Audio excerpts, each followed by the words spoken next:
उत्तर प्रदेश में अतिक्रमण विरोधी अभियान अब तेज रफ्तार पकड़ चुका है।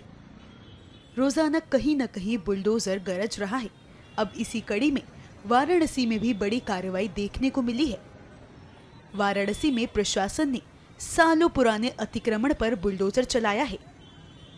50 से 55 साल पुरानी दुकानें और मकान ध्वस्त कर दिए गए हैं। तस्वीरों में साफ देखा जा सकता है कि सड़कों के किनारे बनी पूरी लाइन अब सिर्फ ईंटों और मलबों में तब्दील हो गई है।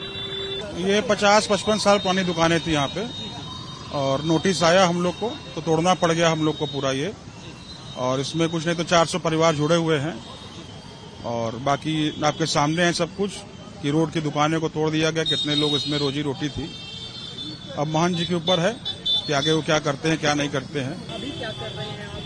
अभी कुछ नहीं है। अभी अचानक से किसी की रोजी रोटी छिड़ जाएगा तो अचानक कहाँ से कोई कर पाएगा। और इस समय जान ही रहे हैं कि 20-25 हजार रुपये से कम भाड़ा नहीं है किसी भी दुकान का। इसलिए अब सोचेंगे, धीरे धीरे सोचेंगे।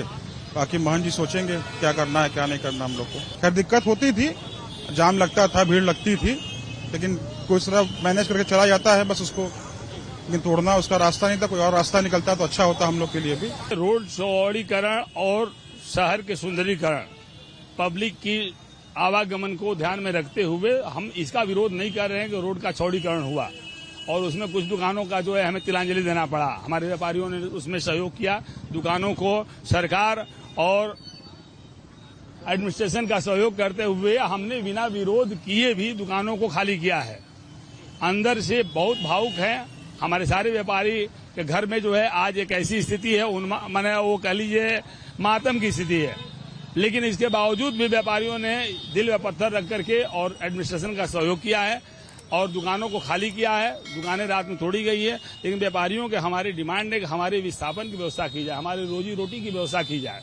बची निश्चित तौर पर मकान मालिक चूंकि लैंडलॉर्ड हैं, उनको जो है वो मुआवजा मिल चुका है।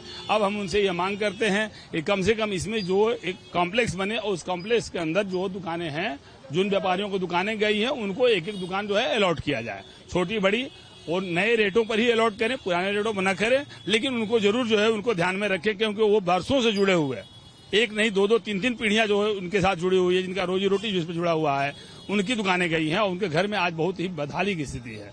वहीं इस कार्रवाई में कई अवैध निर्माणों को हटाया गया, जिससे आमजन और यातायात को राहत मिली है। जहां कुछ लोगों ने इस अभियान का विरोध किया, वहीं कुछ स्थानीय लोगों ने इसकी सराहना की है। ये संकट नहीं है भैया। संकट देखिए, संकट होता है प्राकृतिक, जो आपदा होती है उसको संकट कहते हैं। ये शहर को सुदृढ़ तरीके से यातायात को चलाने के लिए शहर का सड़क को चौड़ीकरण में ले लिया गया है। ठीक है, हमारी दुकान थी और लोगों की दुकान थी, ठीक है भाई। ये जो सार्वजनिक तौर पर कोई भी कार्य होता है तो वो पर्सनली नहीं हो रहा है कि सिर्फ ये हम किसी ने पर्सनली अपना काम कर लिया।